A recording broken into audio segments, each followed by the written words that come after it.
Mahise to sida leire maongda try yengase. Kakao bagi.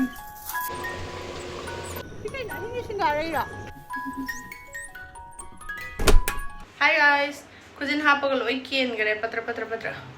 Ado ngasidi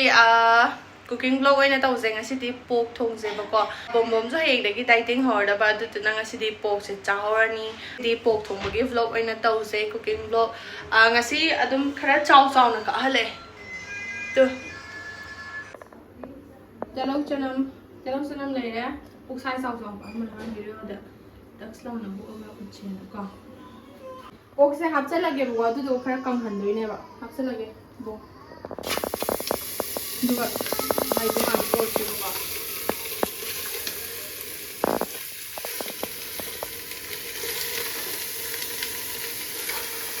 mai hetra ga mai dugo orin ba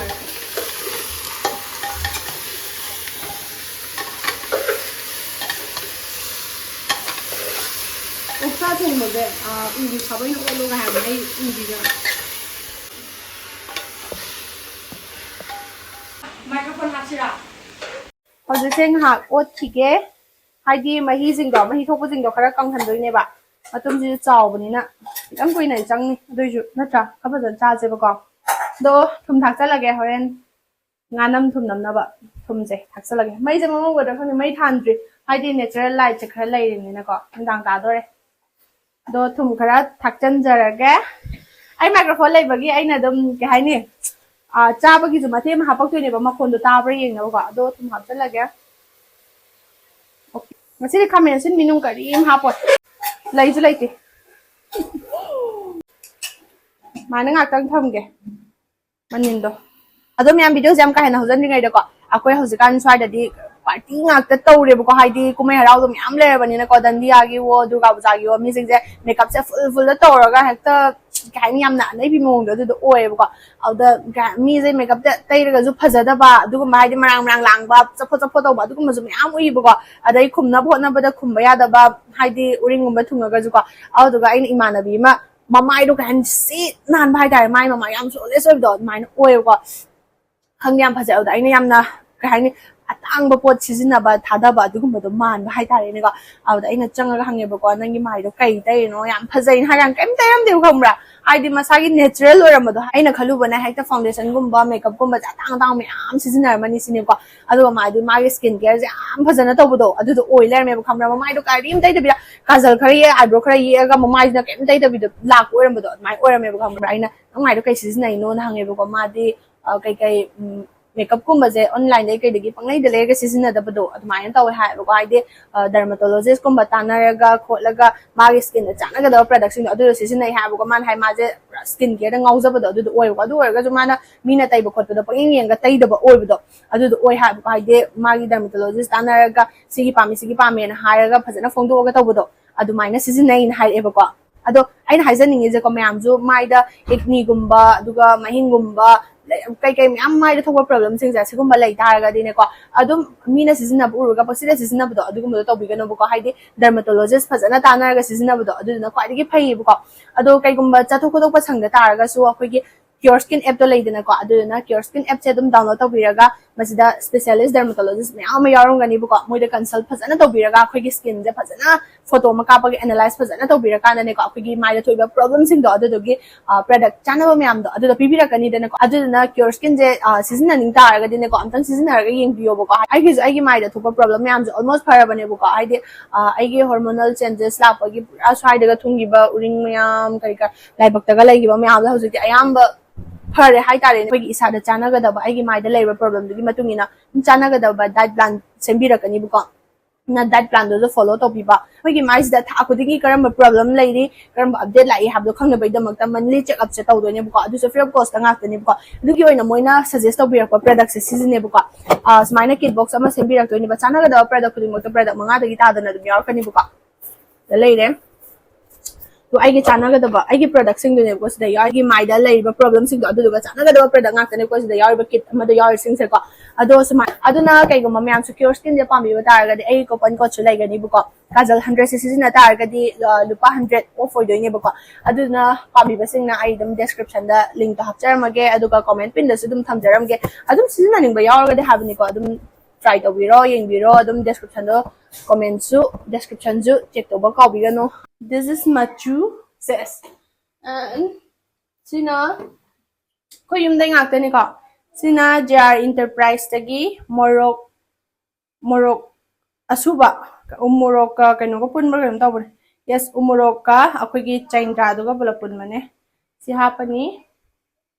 duga akogi sigi manipur in sigi machal company gi sum sigi morok apoba de si dum si ju kha chaisalani duga si simga try ngase apuk zak tana idi sige taramamni ngahan size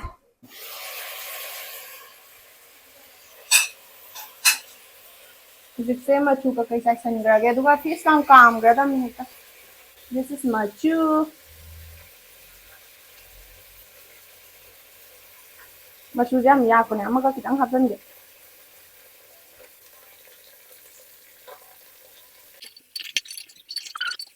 Sigi machal jing yong loina hapchal je. Adu duga cooker ka angraje buka. Then chanam and then sing.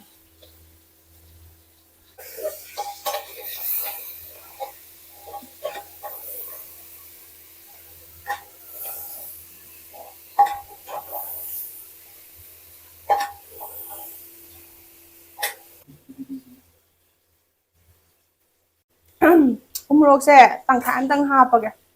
Ngahan puk yam chai horen chik na boy na thamma ge tangkhan ko si dang ha pa ge ba. Mo su ba tai ju ha ka bani na. Kun na pa roi di angang chen mani na. Hai di dai pa roi kha.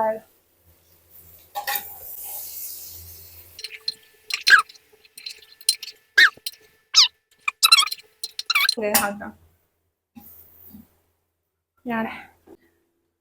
Singak tang khang mahi tholani ba ko adu duga mahi ha pa kanda amuk tulak ke mahi apam thai da video call sanai se sai ga ka ya ko nang si pa mache gi macha gi si lebi re na nang pa hi wow mache ng san ti gi notebook ma gi takau ko gi fazayam na ai kai no blur chale loina blur chapi dra story book kamai to no hang to pira am ta hang to wow Barbie dancing dang of the bee bom bom na lay na sina sama roi ne jum dagi porak pane ba ko si khara hap chalani yam chaw bane tore mahi je to da lay re mai matung se ai microphone lo thore mu da lay re sama hap chalaga mahi je kara kanghala doi ni ko par hap chalaga wow yo tare dai di nang telo hap sa ni bra telo mana hom bata sigi telo mana gum ma je dum sang sang cha ba hawi na doi na kidang hap chan ge ba ko microphone amuk yaw da ngai da ni microphone nei ba ki hom na bi ko do sem ba loi re man ba loi re wow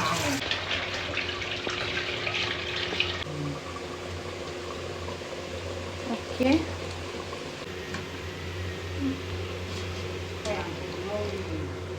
smoke po heaven yeah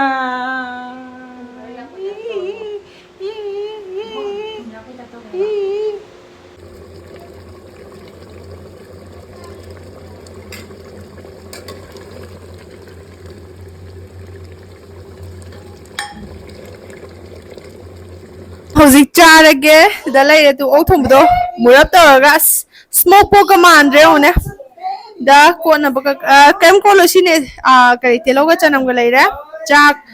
bom bom ibani charage hawbra haw tabra hairage bom bom na si se lay re ne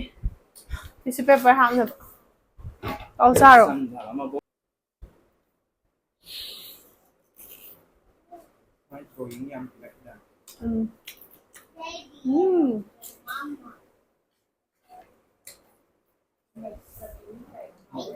thế nào à? con bro sao Fire tatane tatane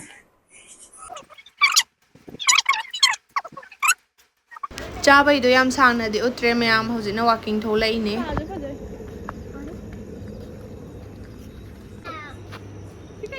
ꯁꯤꯡꯒꯥꯔꯩꯔꯣ ꯆꯦꯔꯩ ꯀꯩꯅꯣꯁꯦ tower ꯑꯗꯨꯁꯨ ꯀꯩ ꯂꯩꯅꯣꯝꯗꯤ ꯍꯥꯏꯕꯅꯦ ꯀꯩꯕ ꯀꯩ ꯂꯩ ꯍꯥꯏꯕꯅꯣ ꯀꯥꯎꯒꯔꯦ ꯀꯩꯅꯣꯝ ꯍꯥꯏꯕꯅꯦ ꯃꯣꯗꯣ ꯂꯩ ꯍꯥꯏꯕ ꯅꯠꯇꯦ Comment down below.